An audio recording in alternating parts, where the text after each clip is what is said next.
हाय everybody, hello dear बच्चों, once again welcome on Vedantu NEET toppers. तो बच्चों हम लोग हमारी top 10 most important questions series for class 12 biology board examination के अंदर थर्ड सेशन पे आ गए। और बच्चों हम लोग यहाँ पर रिप्रोडक्टिव हेल्थ चैप्टर के टॉप मोस्ट 10 क्वेश्चंस को डिस्कस करने जा रहे हैं, जो कि प्रीवियस कई सालों में पूछे गए हैं बार बार। और बेटा इस साल भी हमारे बोर्ड एग्जामिनेशन में इनमें से कोई ना कोई क्वेश्चन फंसने के चांसेस बनते हैं। ठीक है, तो रिप्रोडक्टिव हेल्थ चैप्टर देखा जाए तो one of the very easy chapter. अगर क्लास 12th के सारे चैप्टर्स के इजी और टफ लेवल को कंपेयर किया जाए तो हम बोलेंगे सबसे इजी होता है माइक्रोब्स इन ह्यूमन वेलफेयर, है ना। और उसके बाद में बेटा इजी होता है आपका ecosystem, organisms and population, and फिर रिप्रोडक्टिव हेल्थ भी बहुत इजी चैप्टर की कैटेगरी में आता है। तो ये भी बहुत इजी चैप्टर है और बहुत ही सिमिलर टाइप के क्वेश्चंस इसमें कई बार रिपीट हो चुके हैं, लेकिन इस टॉपिक में से नॉवेलनेस, थोड़ा सा डिफरेंट क्वेश्चन बनने के चांसेस हमेशा रहते हैं। बिकॉज ये चैप्टर एक प्रकार से हम बोल सकते हैं कि सेक्स एजुकेशन के ऊपर डिपेंड करता है कि कितना जनरल अवेयरनेस है बच्चों में आजकल के about the sex education and reproductive health की कितनी नॉलेज है बच्चों को, जो कि ग्रोइंग जनरेशन है, हमारी यंग जनरेशन है।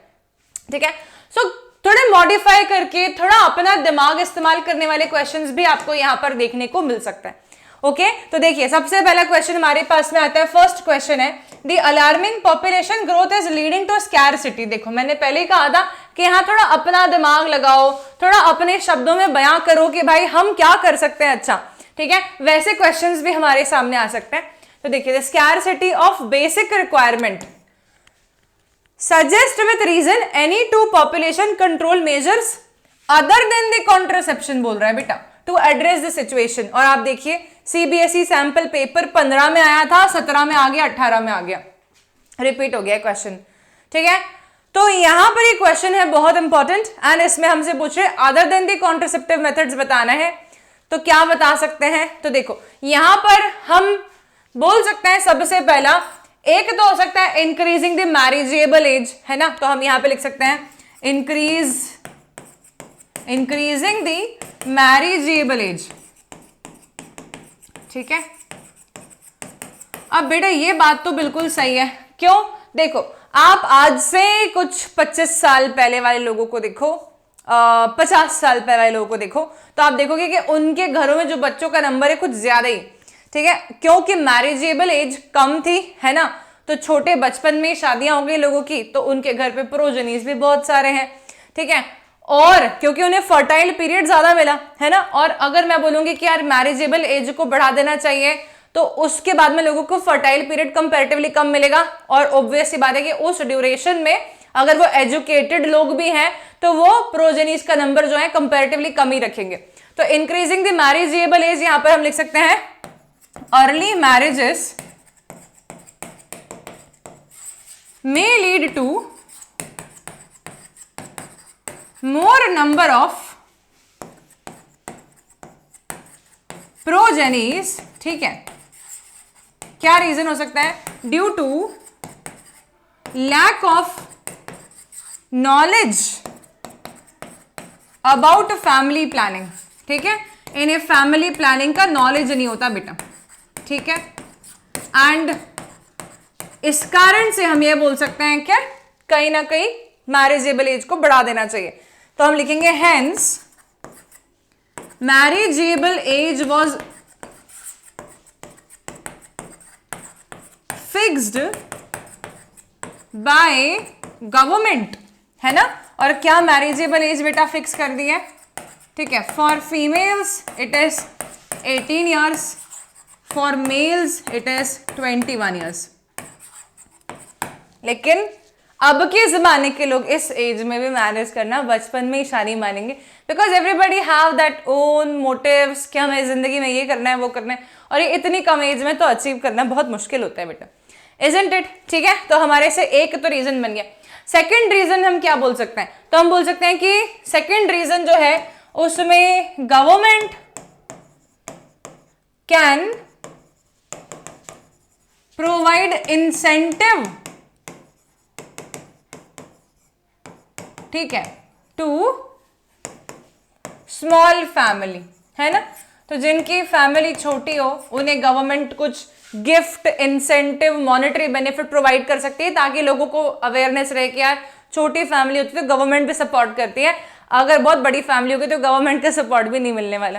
ठीक है, तो ये कर सकते हैं। देन हमारा सेकंड क्वेश्चन आता है, name 2 hormones that are constituent of contraceptive pill. ठीक है, कौन कौन से होते हैं बेटा? ऑब्वियस ही बात है, it will be estrogen and progesterone. ठीक है, एस्ट्रोजन एंड प्रोजेस्टेरॉन। नेक्स्ट है हमारे पास में यहाँ पे, why do they have high and effective contraceptive value? इनकी हाई और इफेक्टिव कॉन्ट्रासेप्टिव वैल्यू क्यों होती है, उसका रीजन बताना है। तो हम बोलेंगे since E plus P in combination, यानी कि estrogen and progesterone in combination inhibits ovulation, क्योंकि इनके कॉम्बिनेशन को देने से ओव्यूलेशन ही नहीं होगा फीमेल्स में। तो अगर ओव्यूलेशन नहीं होगा बेटा तो ऑब्वियस सी बात है कि एग नहीं है, तो फर्टिलाइज किस चीज को करेगा? स्पर्म। ठीक है, hence they are effective contraceptive, ये बहुत ही इफेक्टिव कॉन्ट्रासेप्टिव मेडिकेशन हो जाएंगे। ठीक है, साथ ही साथ में बेटा एस्ट्रोजन एंड प्रोजेस्टेरॉन के कॉम्बिनेशंस एंडोमेट्रियल लाइनिंग को और भी थिक बना देते हैं, और इतनी थिक एंडोमेट्रियल लाइनिंग जो है वो ब्लास्टोसिस्ट उसमें इम्प्लांट नहीं हो पाता। ठीक है, देन नेक्स्ट आता है, name a commonly prescribed non steroidal oral pill. अब हमारे साथ तीसरे क्वेश्चन में इन्होंने क्वेश्चन बदल दिया, तो हमें यहाँ पर नॉन स्टेरॉइडल मेडिकेशन का नाम लिखना है। तो नॉन स्टेरॉइडल ओरल पिल के अंदर हमारा एग्जाम्पल आ जाता है बेटा सहेली। सहेली नाम का मेडिकेशन CDRI लखनऊ में डेवलप किया गया था, एंड ये एक नॉन स्टेरॉइडल ओरल कॉन्ट्रासेप्टिव पिल है। ठीक है, चलिए आज आते हैं बेटा हम थर्ड क्वेश्चन देखते हैं। थर्ड क्वेश्चन देखिए, 2018 में पूछा है, 17 में पूछा है, 15 में पूछा है, 3 बार आ चुका है अभी तक, और भी पहले आ चुका होगा लेकिन भाषा बदल दी होगी। ठीक है, तो in case of an infertile couple the male partner can inseminate normally but the motility of sperm is below 40%। 40% से भी कम स्पर्म है, इनसेमाइनेट कर पा रहा है प्रॉपरली। ठीक है, यानी कि एजैक्यूलेट कर पा रहा है फीमेल के वजाइनल कैनॉल में या ट्रैक्ट में, लेकिन स्पर्म की मात्रा कम है। क्या ART इसमें हमें बतानी चाहिए बेटा? और ये बोल रहे हैं विदाउट इन्वॉल्विंग अ डोनर, इन्हें कोई डोनर पार्टनर दूसरा नहीं चाहिए। अब बेटा जब भी बात होती है मेल इनफर्टिलिटी की, हमेशा ही बेस्ट टेक्निक होती है आर्टिफिशियल इंसेमाइनेशन। ठीक है, तो हम यहाँ पे लिखेंगे सजेशन आर्टिफिशियल इंसेमाइनेशन।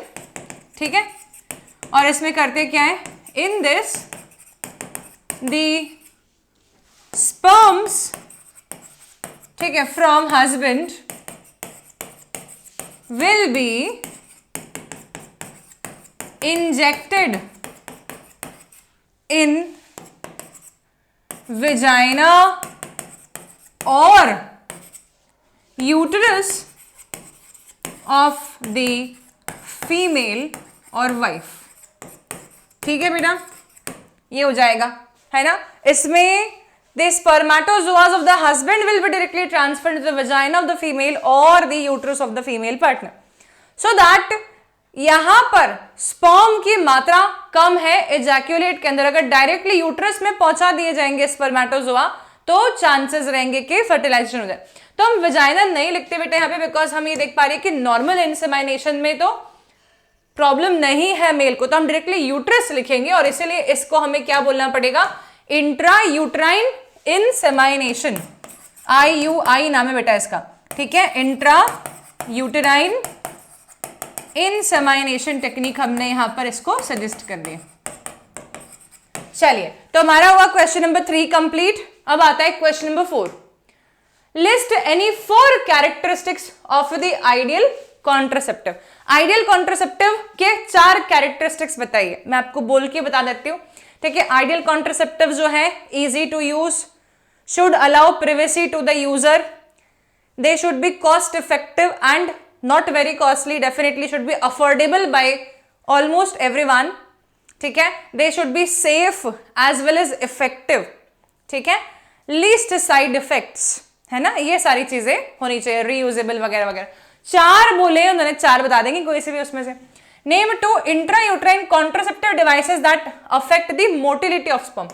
अब बेटा मोटिलिटी ऑफ स्पर्म को अफेक्ट करने वाले कॉन्ट्रासेप्टिव डिवाइसेस जो कि यूट्रस में फिट हो रहे हैं, इंट्रा यूट्राइन है, वो कॉपर रिलीजिंग आईयूडी होते हैं। तो इसमें हम क्या क्या नाम बोल सकते हैं, कॉपर 7, कॉपर टी, या फिर मल्टीलोड, पर 2 ही बोले तो आप 2 लिख देना, कॉपर 375 है ना, 365 है कि 75, हमेशा कंफ्यूज होती हूँ यहाँ पे, प्लीज आप करेक्ट कर लेना जो भी हो। ठीक है, बातें हम लोग फिफ्थ वाले पे, फिफ्थ क्वेश्चन देखते हैं। फिफ्थ क्वेश्चन है, a large number of married couples the world over are childless. ठीक है, it is shocking to know that in India the female partner is often blamed for the couple being childless. ये तो हम बचपन से देखते आ रहे हैं भारत में। Why, in your opinion, the female partner is often blamed for such conditions? क्यों ऐसा हो रहा है? तो क्या रीजन हो सकता है? अब यहाँ आप जो चाहे लिख सकते हैं यहाँ पे, ठीक है, बिकॉज आपको पता है मल्टीपल रीजन हो सकते हैं, तो बहुत लॉजिकल बहुत सारे रीजन होंगे बेटा, जैसे कि अपन मान लेंगे lack of education in people, ठीक है, having the orthodox social mind set, isn't it, then their families have always privileged male child over female child, and people are watching this from we can say childhood, in their houses also, in the TV also, television also promotes such kind of content, right? We can see that. तो इस कारण से हम बोल सकते हैं कि females are often blamed, but definitely the male partner as well as female partner both can be infertile. It's not always the case of the female partner. Then next is state any 2 reasons responsible for the cause of infertility. 2 reasons. तो क्या क्या reasons हो सकते हैं बेटा? एक तो हम बोल सकते हैं कि STD के कारण से किसी फीमेल को या मेल को कोई सेक्सुअली ट्रांसमिटेड डिजीज हो गई अपने लाइफ टाइम में, तो वो भी इनफर्टिलिटी कॉज कर सकती है। दूसरा जेनेटिक रीजंस भी हो सकते हैं, है ना। तीसरा हार्मोनल डिस्टर्बेंसेस के कारण से भी हो सकता है, ठीक है। फिर है suggest a technique that can help the couple to have a child where the problem is with the male partner. अब अगर मेल पार्टनर के अंदर कोई प्रॉब्लम है तो हम हमेशा ही बेटा क्या सजेस्ट करते हैं, आर्टिफिशियल इनसेमाइनेशन टेक्निक हमेशा ही हम सजेस्ट करते हैं। तो सीबीएसई 2016 में पूछा हुआ क्वेश्चन है, लेकिन यही टाइप का क्वेश्चन पहले भी और बार आ चुका, इसलिए मैंने एक क्वेश्चन ले लिया। हालांकि हर बार अलग अलग लैंग्वेज में आया, पर उन्होंने पूछना कुछ इसी प्रकार का सोशल रीजन चाहा है हमसे, जो हम अपने मन से अपनी लैंग्वेज में बता सकते हैं। फिफ्थ हो गया, सिक्स्थ वाले पे आ जाइए। Suggest and explain any 3 assisted reproductive techniques. ठीक है, 3 बतानी है, कोई सी बता देंगे, तो हम यहां लिखते हैं 3 टेक्निक्स, ठीक है। सबसे पहले अपन लिख देते हैं बेटा जिफ्ट, ठीक है, जाइगोट इंट्रा फैलोपियन ट्रांसफर, ठीक है। इसमें करते क्या है इसमें, तो हम यहां लिखेंगे sperm and ovum are allowed to fuse in test tube, ठीक है, then zygote formed, ठीक है, then zygote और early embryo जिसमें कि वो 8 ब्लास्टोमियर्स तक का साइज हो गया हो, ठीक है, ट्रांसफर्ड इन फैलोपियन ट्यूब, ठीक है, fallopian tube of the female, ये होता है जिफ्ट, ठीक है बेटा। जिफ्ट हो गया। इन्होंने हमसे क्या पूछे, क्या क्या बताया जा सकता है और एक्सप्लेन करना है, तो हम ऐसे एक्सप्लेन करेंगे। ऐसा नहीं कि आपने जिफ्ट के ऊपर ही सारी एनर्जी लगा दी फिर बाकी 2 में कुछ नहीं लिखा, तीनों का एक्सप्लेनेशन ऑलमोस्ट सिमिलर टाइप का होना चाहिए, ठीक है। देन आता है आईसीएसआई जब आप लिखेंगे तो मैं आपको सजेस्ट करूंगी कि आप छोटे से डायग्राम बना दो। तो यहाँ पे हम ऐसे बना देंगे, ये एग सेल बना देंगे बेटा, ये एक नीडल बना देंगे, यहाँ पर ऐसा इंजेक्शन बना देंगे, ठीक है, और यहाँ पर हम बता देंगे कि स्पर्म को हमने डायरेक्टली इंजेक्ट ही कर दिया है इसमें, ठीक है। तो ये हो गया एग, ये हो गया स्पर्म, ठीक है। तो यहाँ पे बोलेंगे in this sperm is directly injected, ठीक है, in cytoplasm of egg cell, ठीक है। जाइगोट जो बनेगा, जाइगोट और early embryo is then transferred in fallopian tube, ठीक है, और यूट्रस, है ना, यूट्रस में भी ट्रांसफर कर सकते हैं, लेकिन यूट्रस में लेट एम्ब्रियो ट्रांसफर होते हैं। तीसरा टेक्निक क्या बताएंगे बेटा, तो हम बता सकते हैं एआई, आर्टिफिशियल इंसेमिनेशन, ठीक है,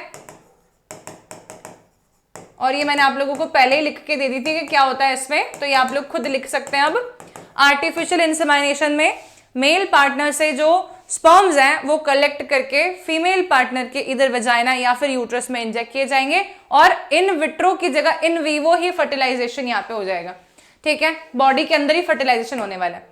7th क्वेश्चन पे आ जाओ बेटा।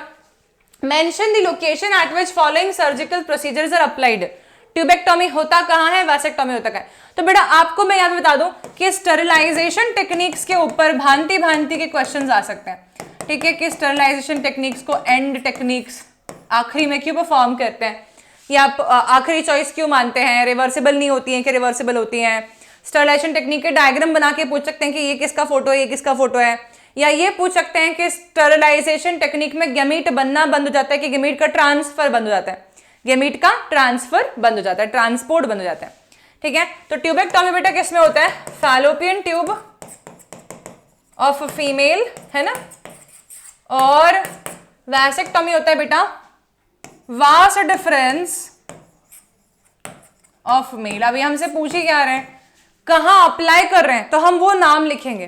क्या कर रहे हैं ऐसा पूछते तो हम पूरा बताते कि fallopian tube are a segment is cut from the fallopian tube and the separate ends are ligated separately, ठीक है, so that the transport of egg from the ovary to the uterus will be inhibited, ठीक है। same will be the case with vas deferens के sperm vas deferens से पहुंचते हैं ejaculatory duct तक, तो small segment of vas deferens from both the sides will be cut and the ends will be separately ligated so that the sperms cannot travel from the vas deferens to the ejaculatory duct, ठीक है, ऐसा बताना है। 8th question पे आ गए बेटा हम लोग। state one reason why breastfeeding the body act as a natural contraceptive for the mother, ठीक है। तो यहां पर हमें क्या टेक्निक को एक्सप्लेन करना है बेटा, लैक्टेशनल एमेनोरिया, ठीक है, is a natural method of contraception, ठीक है, और इसमें होता क्या है, in this after parturition for a duration of about 6 months, prolactin hormone levels are high in female, high in females, ठीक है, क्योंकि लैक्टेशन पीरियड चल रहा है उसका, जहां पे वो अपने मदर्स मिल्क को बेबी को फीड करवा रही है, ठीक है, अपने मिल्क को बेबी को फीड करवा रही है, ठीक है। तो प्रोलैक्टिन इनहिबिट करता है बेटा ओव्यूलेशन नाम की प्रोसेस को, इनहिबिट्स ओव्यूलेशन, ठीक है, ये तो प्रोलैक्टिन ओव्यूलेशन को इनहिबिट करता है, इसलिए एक नेचुरल मेथड ऑफ कॉन्सेप्शन है, so that 6 month menstrual cycle do not start. Menstrual cycle चालू ही नहीं होती बेटा फीमेल की अगले 6 महीने तक, एंड इसके कारण से ये नेचुरल मेथड ऑफ कॉन्ट्रासेप्शन बोला जा सकता है, लेकिन इसके फेलियर रेट बहुत बहुत बहुत ज्यादा है। ऐसे कैसे? क्योंकि हम भारत में ये देखते हैं कि 1 साल के गैप में 2 बच्चे हैं भाई बहन, है ना, तो अगर ये फेलियर रेट ज्यादा नहीं होता तो 1 ईयर का गैप कैसे होता भाई बहन में, बहन बहन में, भाई भाई में, नहीं होता ना, इसका मतलब ये फेलियर रेट बहुत बहुत ज्यादा हाई है। चलो अब आ जाते हैं 9th क्वेश्चन पे। Why do some women use सहेली pills? या फिर what is the mechanism of action of सहेली pills? अब सहेली क्या है? सहेली is non-steroidal oral contraceptive, ठीक है ना। Initially it is